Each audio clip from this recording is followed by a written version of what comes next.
अल्हम्दुलिल्लाह रब्बिल आलमीन अस्सलातु वस्सलामु अला सय्यदिल अव्वलीन इमामुल मुरसलीन शफीउल मुज़निबीन आलिहि अज़वाजिहि अस्हाबिहि अजमईन इला यौमिद्दीन रब्बि इश्रह ली सदरी व यस्सिर ली अमरी वहलुल उक़दतम मिन लिसानी यफ़क़हू क़ौली। मुअज़्ज़िज़ नाज़रीन, अल्लाह ताला ने कुरान के ज़रिए हमें एक अक़ीदा दिया है, इय्याका नअबुदु व इय्याका नस्तईन, यानी ऐ अल्लाह ताला हम तुम्हारी ही इबादत करते हैं और तुझी से मांगते हैं। जाहिर है यहाँ मांगने या सवाल करने से मुराद गायब में पुकारने से है, वरना ज़ाहिरी असबाब में तो एक दूसरे की मदद करने की खुद हुक्म देता है। और पूरी उम्मत का इज्तिमाई अक़ीदा भी यही है कि हम जिसकी इबादत करते हैं गायब में मदद के लिए सिर्फ उसी को पुकार सकते हैं, यानी सिर्फ अल्लाह ताला को। मगर बरे सगीर में मुसलमानों की एक बहुत बड़ी जमात है जो शोहदा, सूफियों, बुज़ुर्गों, वलियों की कब्रों पे जमा होकर गायब में उनको मदद के लिए पुकारती है और कब्र वाले से सवाल करती है, यानी मन्नतें मांगती है। और जब उनको कुरान और हदीस के हवाले से ये बात बताई जाती है कि गैर अल्लाह को मदद के लिए पुकारना कुफ्र है, तो उल्टा वह समझाने वाले को ही समझाने लगते हैं और कहते हैं कि हम इन बुजुर्गों को नहीं पुकार रहे हैं, बल्कि दुआ अल्लाह ही से कर रहे हैं, इनको वसीला के तौर पर लिए हैं। कहते हैं कि हम इन बुजुर्गों से मदद नहीं मांग रहे हैं, बल्कि हम इन बुजुर्गों के वसीले से अल्लाह ताला से दुआ कर रहे हैं। आखिर वसीला का धोखा कहाँ से लगा, ये जान लेते हैं।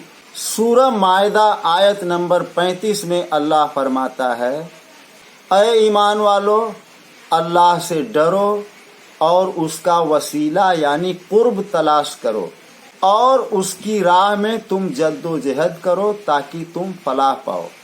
इस जुमले से कहीं से भी ये मतलब नहीं निकलता कि बुजुर्गों की कब्रों पर जाकर उनको वसीला बनाकर अल्लाह से दुआ की जाए। अगर दुनिया में किसी कब्र का वसीला बनाया जा सकता, बनाना जायज़ होता, तो वो कब्र हमारे नबी सल्लल्लाहु अलैहि वसल्लम की कब्र मुबारक होती। मगर दुनिया की किसी एक किताब से भी ये बात साबित है कि अल्लाह के नबी को दुनिया से चले जाने के बाद सहाबा कराम उनकी कब्र पर जाकर कब्र को वसीला बनाकर अल्लाह से दुआ करते हों। क्या सहाबा कराम का ये तरीका था?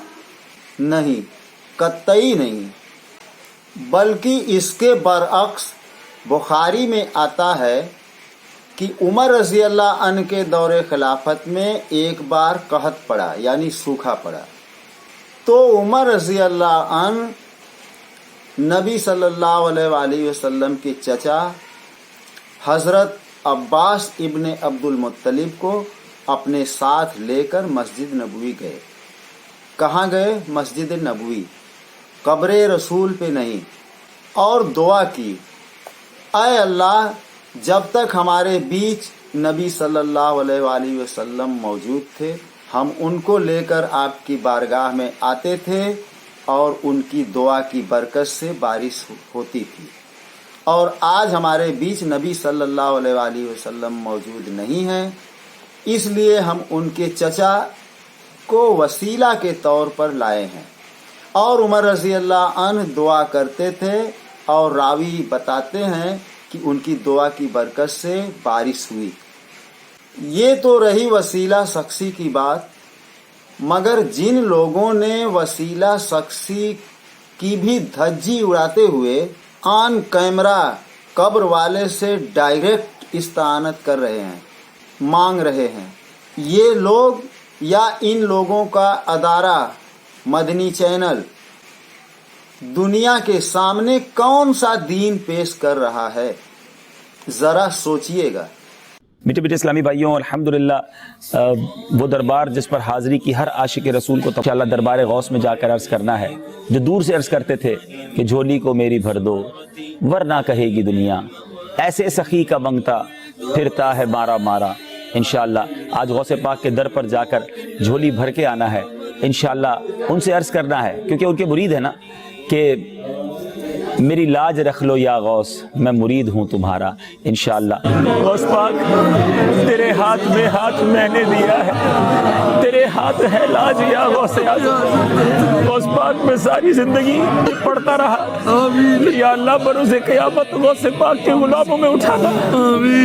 या गौस आज़म आज आपके उर्स की रात है, आपके मुरीद आपके फ़कीर दूर से आए हैं, आप ही का फरमान है कि नेक मुरीद मेरे लिए और मैं गुनाहगारों के लिए हूँ। गौस पाक आपके गुनाहगार मुरीद आए हैं, हमारी झोली भर दीजिए, झोली को मेरी भर दो वरना कहेगी दुनिया, ऐसे सखी का मंगता फिरता है मारा मारा। मेरी लाज रख लो या गौस, मैं मुरीद हूँ तुम्हारा, मैं मुरीद हूँ तुम्हारा। गौस पाक आपने अपने दर पर आने वालों को सबको नवाजा, ये दूर दूर से आपके फकीर आपके मुरीद आपसे मोहब्बत करने वाले आए हैं। आज आपके उर्स की रात है, किसे खाली ना लौटाइए, सबकी झोलियां भर दीजिए। माँ हमा मोहताज तो हाजत रवा, माँ हमा मोहताज तो हाजत रवा। अलमदद या गौसे आज़म सैयदा, मुश्किलाते बेअदद दारे माँ। अलमदद या गौसे आज़म पीरे माँ। इमदाद कुन अज़बंदे गम आज़ाद कुन, दरदीन ओ दुनिया शाद कुन। या गौसे आज़म दस्तगी, या शब्बीर या शब्बर, या उस्मान या हैदर, दफ़ा शरकुन खैरावर, या शब्बीर या शब्बर। या सैयद शाह सुल्तान शेख अब्दुल कादिर जीलानी। यानी ये शिरकी अल्फाज देखें, शेख अब्दुल कादिर जिलानी क़यामत दिन इनके दुश्मन बन जाएंगे। वो सूरतुल अहकाफ के शुरू में आता ना कि ये जिन हस्तियों को पुकार रहे हैं ना, उनको तो पता भी नहीं कि उनको पुकारा जा रहा है, और क़यामत वाले दिन ये हस्तियां इनकी दुश्मन बन जाएंगी और वो अल्लाह को कहेंगी कि या अल्लाह इन्होंने हमें पुकारा है, हमारा कोई कसूर नहीं है, और वो उनसे ऐलान बरात कर देगी। सूरह हश्र की आयत नंबर 23 में अल्लाह फरमाता है, वहुवल्लाहुल लज़ी ला इलाहा इल्ला हुवल मुल्कुल कुद्दूसुस सलामुल मुस्लिमीनल मुहैमिनिल अजीजुल जब्बारुल मुतकब्बिर सुबहान अल्लाह अम्मा युश्रिकून। यानी वही अल्लाह है जिसके सिवा कोई माबूद नहीं, बादशाह सब ऐबों से पाक, सरासर सलामती और अमन देने वाला, निगहबान, गालिब, जोर आवर, अजमत वाला। अल्लाह उस शिर्क से पाक है जो ये लोग कर रहे हैं। यानी अल्लाह के सिवा कोई दूसरी बड़ी से बड़ी हस्ती, ख्वाह वह नबी ही क्यों न हो, गायब में उन्हें मदद के लिए नहीं पुकारा जा सकता, पुकारा ही नहीं जा सकता। एक अल्लाह, एक कुरान, एक नबी, एक शरीयत, हत्ता कि इस्लामी तालीमात भी एक। बावजूद इसके मुसलमानों के अंदर कब्रों से मांगने का अकीदा आया कहाँ से? ये बड़े ताज्जुब की बात, ये बहुत बड़ा सवाल उठता है। इस सवाल का जवाब मैं देने की कोशिश कर रहा हूँ इस क्लिप में। अगर आप चाहते हैं कि मेरी तालीमात आगे बढ़े, दूसरों तक पहुँचे, तो आपसे गुजारिश है कि मेरा चैनल सब्सक्राइब कर लीजिएगा और लाइक, शेयर और कमेंट करना न भूलिएगा। मैं इसके लिए फ़िरकाबाज़ उल्मा को जिम्मेदार समझता हूँ। कुरान का तर्जुमा उर्दू ज़बान में कम से कम 20 लोग किए हैं। सभी लोगों ने इय्याका नअबुदु व इय्याका नस्तईन का तर्जुमा यही किया कि आय अल्लाह, मैं तुझी को पूजता हूँ या तुम्हारी ही इबादत करता हूँ और तुम्ही से सवाल करता हूँ, यानी तुझी से मांगता हूँ। क्योंकि यही मतलब इस आयत से उछल कर बाहर आता है, इसके सिवा कोई दूसरा तर्जुमा नहीं हो सकता। اور احمد رضا بریلوی صاحب نے بھی یہی ترجمہ کیا ہے، ہم تجھی کو پوجیں اور تجھی سے مدد چاہیں۔ یہی ترجمہ احمد رضا صاحب نے کنز الایمان میں کیا ہے، لیکن کنز الایمان میں تفسیر نعیم الدین مراد آبادی نے لکھی ہے، جو ان کے خاص شاگرد تھے۔ انہوں نے سورہ فاتحہ کی تفسیر میں شروع میں ایک جملہ جو لکھا ہے وہ بے حد اچھا جملہ ہے، عبادت کی مقبولیت عقیدے کی صحت پر موقوف ہے، مگر ایاک نعبد و ایاک نستعین کی تفسیر لکھنے میں انہوں نے معاملہ ایک دم الٹ کر رکھ دیا۔ وہ لکھتے ہیں، اولیاء و انبیاء سے مدد چاہنے کا عقیدہ شرک نہیں ہے، کیونکہ مقربان حق کی امداد الہی ہے۔ یعنی آپ غیر اللہ سے مدد چاہیں گے تو ان کو آپ کی مدد کرنے کی قوت کس نے دی ہے؟ اللہ تعالیٰ نے ہی دی ہے۔ ان کے پیچھے تو اللہ ہی ہے، یعنی اولیاء و انبیاء کو آگے کر دیے اور اللہ تعالیٰ کو پیچھے کر دیے۔ آپ شہداء کو، اولیاء کو، صوفی بزرگوں کو، انبیاء کو، سب کو پکاریے، بس اللہ کو مت پکاریے، کیونکہ پیچھے تو اللہ ہی ہے۔ اس کا ترجمہ تو احمد رضا صاحب نے ٹھیک کیا تھا، لیکن تفسیر میں نعیم الدین مراد آبادی نے اس کا مطلب ہی الٹ کر رکھ دیا۔ اگر آپ کسی نو مسلم جس کو فرقہ واریت کی ہوا ابھی نہیں لگی ہو، یا کسی عیسائی یا کسی یہودی سے ایاک نعبد و ایاک نستعین کا ترجمہ کرائیں گے، اس سے پوچھیں گے کہ اس کا مطلب کیا ہوتا ہے، تو بے شک یہی کہے گا کہ اللہ کی ہی عبادت کرنے کی بات لکھی گئی ہے اور اللہ کو ہی غائب میں پکارنے کی بات کہی گئی ہے۔ مگر نعیم الدین مراد آبادی نے جو لکھ دیا، ان کو کسی حدیث کا حوالہ تو دینا نہیں تھا، بس بزرگ نے فرما دیا تو فرما دیا۔